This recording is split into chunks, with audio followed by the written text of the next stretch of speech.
এই ভাইটা সবজি কিনছিল, দামাদামি করে সবজি কিনছিল। আর এদিকে এই ভাইটা ফল কিনছিল। আর এদিকে মেয়েটা কলার দিকে তাকালো আর বলল, বাবা আমি না কলা খাবো। আর তখন বাবাও কলার দিকে তাকালো। আর তখন মেয়েকে ধরে কাছে নিয়ে গেল।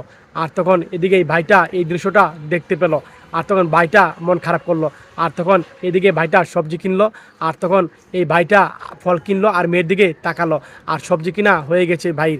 আর তখন মেয়ে আর বলছে, বাবা আমি না এই কলা খাবো। আর তখন মাথা ধরে কাছে নিল। আর তখন এই ভাইটা এই দৃশ্যটা দেখতে পেল। আর তখন ভাইটা কলার দিকে তাকালো। আর তখন এই ভাইটা কাছে আসছিল। এই ভাইটা সবজি কিনা শেষ, তখন হাতে হ্যান্ডশিপ করলো আর বললো, ভাই বাচ্চাকে কলা কিনে দেন না, আমার কাছে অর্থ নাই ভাই। আর তখন ভাইটা দেখেন হাতে করে টাকা নিয়ে এসে তার হাতে টাকা দিয়ে দিল। আর তখন ভাইটা বুঝতে পারলো। আর তখন ভাইটা তার দিকে তাকিয়ে রইল। আর ভাইটা চলে যাচ্ছে, আবার তাকিয়ে দেখছে। আর তখন ভাইটা দেখতে পেলো হাতে অনেক বড় একটা নোট দিয়েছে। আর তখন ভাইটা তার দিকে তাকিয়ে রইল। ভাইটা ফল কিনছিল। আর তখন এই ভাইটা এই কলাকে বলল, এই ভাই আমার মেয়েকে কলা দাও। আর তখন মেয়েটা অনেক খুশি হলো। আর তখন এই কলাওয়ালা ভাই মেয়েকে এক কান্দা কলা পলিতে প্যাক করে দিল। আর ভাইটা আবার তার দিকে তাকালো। এই ভিডিওটা দেখে যদি